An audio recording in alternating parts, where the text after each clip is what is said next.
Hello, everyone. It's Wednesday, the 28th of May, 2025, and I'm Andy coming to you from the United Kingdom. And it is also May the 28th here in Toronto, and I am Scott. Very good to see you again, Scott. And I think my internet has frozen, but hopefully it will come through fine on the recording. I can hear you. I just can't see you, but we're going to plow ahead. Absolutely. That's very good. Yes. Welcome to the Tea and Timbits podcast, global perspectives on business development to help you prosper. Today, we are going to be talking about false friction in managing objections. However, before we get into that, Scott, you're going to tell us a story. I would love to do that, Andy. And by the way, you're back, so we can see each other Oh, too. good. That's very good. Well, I've got a sort of a merger of stories that I think blends in well with our topic today. Couple of sales, business development conversations that have been going on over here in the last few weeks. And there are a pair of them that are a good contrast to each other. And one, I think, is exactly where we're going to go with this topic. And the other is a contrast sort of about the frustration of not being able to make that come true. So we got an inbound referral, and I set up the initial introductory alignment call, we call it. And quick, get to know each other, 20 minutes, half an hour long, just to see, what do you need? Oh, yeah, that's the kind of thing we do. Tell me about yourselves, that kind of thing. So it became quite apparent pretty quickly. There was a fit, at least, for like, oh, yes, we do provide the services that will address that challenge and that need.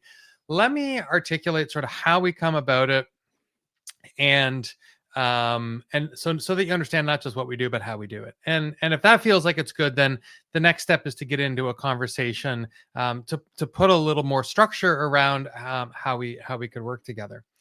And so that's kind of an example of, and I show our sales process with those couple of steps. So we go through, and the prospect is, in this case, is nodding and oh yeah, giving encouraging little signals. And then we get to the end of the spiel, and I had asked some questions. There was a bit of a dialogue, and I said, so, does this feel like it's the right, way to go? And does it feel to you like this will help? Oh, yeah, it would.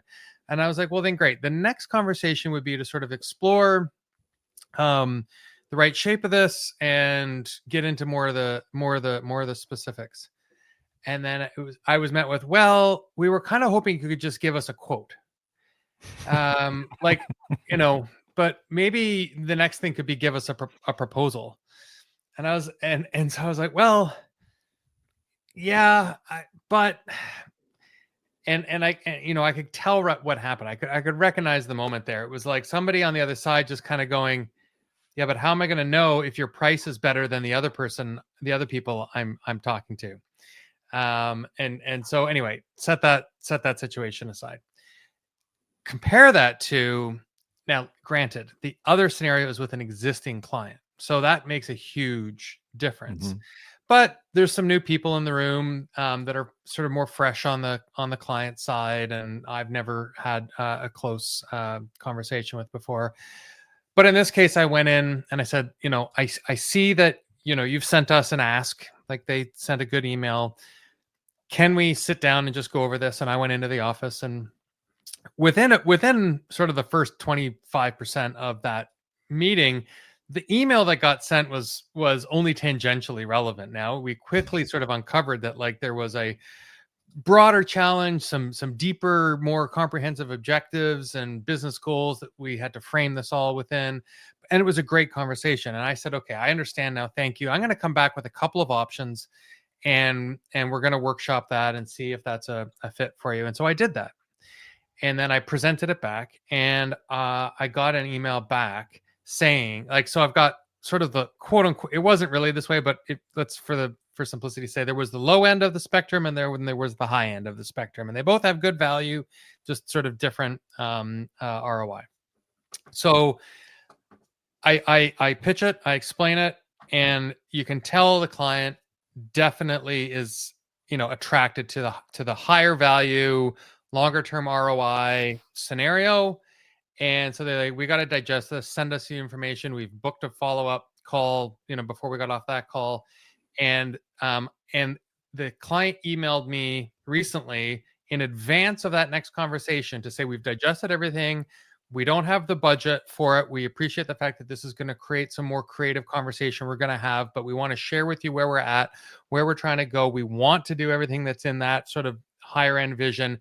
So I wanted to send you this in advance so that when we get on the call on Thursday, we can, make as much progress as possible. And so you've got some price objection there, but it wasn't what can you sharpen your pencil? It was, now that you've sort of shared some opportunity, let me talk to you about sort of the budget constraints, the investment that we see being reasonable now. And so anyway, neither one of these has matured beyond those two data points. Both are continuing conversations, but I just wanted to share kind of those two experiences as we sort of go into thinking about sort of this topic of false friction. Well, exactly. They tie in quite nicely with today's topic, of course, don't they? Yeah. What are your hopes on the outcome of today's discussion? What are your sort of goals in having chosen this topic? I think it is really just recognizing that in every scenario there can be some sort of positive outcome, and it doesn't have to be. There's compromise and negotiation. It doesn't have to be black and white. And even if it's a no, it might be no, not for now, or let me help you by finding you another resource, kind of thing. So going into every objection with the upfront expectation that there's a solution. If we take a step back and readdress what false friction is, from my perspective, that's something. It's, I suppose, miscommunication, misalignment, or that you've missed their expectations somehow.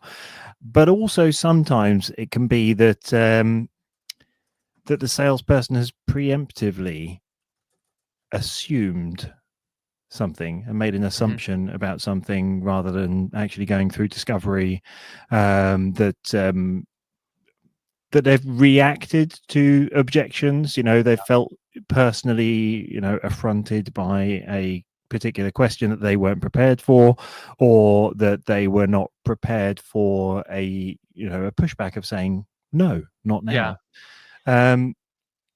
Well, what are your perspectives on that? Yeah, let me just sort of add on to that. I think what what I'm hearing and what it's making me think about is when you're in that sort of selling side of that, the business development role, it is the false friction suggests that you've kind of gone into the situation expecting objections. Yes. Presuming that the other person is not going to like what you have to say, or you're going to have to do some persuasion and you're going to have to influence and be a bit sleazy about, what I mean? It comes along with that kind of false assumption about the whole situation. It's sort of that pitch first culture, isn't it? If you're going into it and just pitching what it is that you have to offer, rather than going in there and trying to understand a customer and whether or not there is actually a value that you can bring to them, then it's very possible that you're going to end up in this situation. But also, I think as well, is a very common issue, especially with telesales, as opposed to the face-to-face sales, and a lot of the online sales and stuff, particularly in the SaaS industry, is very prevalent to this. Is the scripts. If you're very over reliant on the scripts, they become very generic. You have these sort of pre-approved responses that if you don't get them, then you're suddenly in that area of going, oh no, it's all gone wrong. But actually it could just be that there's a human trying to engage with you and you're not ready to do that because you're stuck too much in your script. Well, you know what? Like, there's all kinds of like psychology and training and a whole Hmm. school of thought around how to sort of drive an impulsive purchase and things like that, and how to make somebody want something they didn't even know they needed, right? Like, Hmm. but Yeah, yeah, you know what? Like, we're so far away from that environment yeah. in the B2B world that we're in, that the audience for this podcast and this conversation. But I think often we forget that. And I totally agree, and I think the biggest issue is not necessarily the salespeople, though. It's more the sales leaders. mm, And I know we're attacking our audience there by saying that, but it is very much the case, because yeah. if you haven't given your team the tools, the knowledge, the expertise to do things, and if you're overly reliant on your processes that Mhm. are governed by automation, and if you're relying heavily on scripts, then that is part of the problem. Yeah. There's not a problem with having automation. There's not a problem with having scripts, but you have to educate your salespeople to understand that stepping outside of those and actually having a human interaction is very important. What you'll often find is, companies that have a sales process that's heavily reliant on like an automation process, an automation email process, things like that. It can sometimes be 8 to 12 weeks before Yeah. a salesperson actually picks up the phone and speaks to someone or proactively goes out and does anything. And by then, they believe that this person is very warm to you, but actually they're meeting you for the first time. Mhm. And I think that human interaction and engaging with someone on a human level is incredibly important and is often missed. Yeah.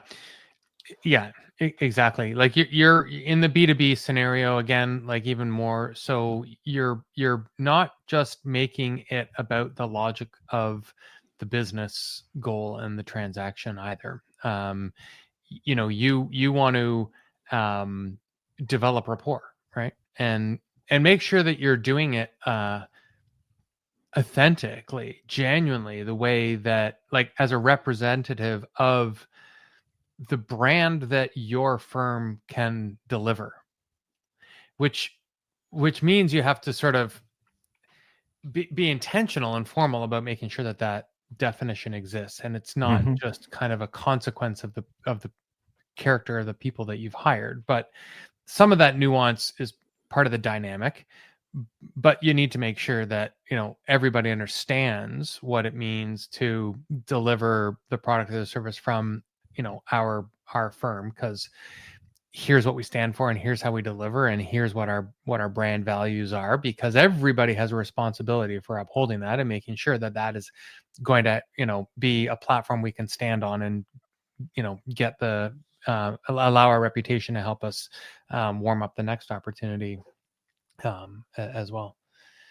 I think um I think that's yeah, go completely ahead. right, and you know, going off of that as well, you have the you know many simple things that you can put in place to avoid finding yourself in this trap, and falling into these pitfalls. And there are many more pitfalls that we can mention, but it, as we've touched on a few times, it's about that discovery element, but it's about creating almost a business case as well as to Yeah. why you should be interacting at all, and and understanding their buying process, understanding, not trying to fit them into your sales process, but to understand their buying process, understand where they are, and making sure that you're clearly communicating the cost of inaction as well, and therefore presenting your value in the right way, but using kind of tactical empathy Yep. in that process as well, and acknowledging that there are emotions behind any objections, and that those objections could be lack of understanding because you've not communicated properly. They could be that you've caught them at a bad time. They could be that there's something else going on in the business. There could be another factor that's involved. You could be talking to the wrong person. But understanding all of those things and being open to understanding those things, open to asking those questions, is what's going to make a big difference. Just don't be afraid to have a conversation human to human, because that is where the real difference is going to lie. And all of those questions that you need to ask are not just like, I've seen that done in a very performative way. Like, look at me, I'm asking powerful, smart questions. I've ticked this box and I've ticked that box. And then you do nothing with the answer. Exactly. You ask the question, you get I've asked the question, I've ticked the box, done. And you feel satisfied that you've got the client to open up. I have seen that happen, yes. And then the information comes out of the client and disappears into the air. Yeah.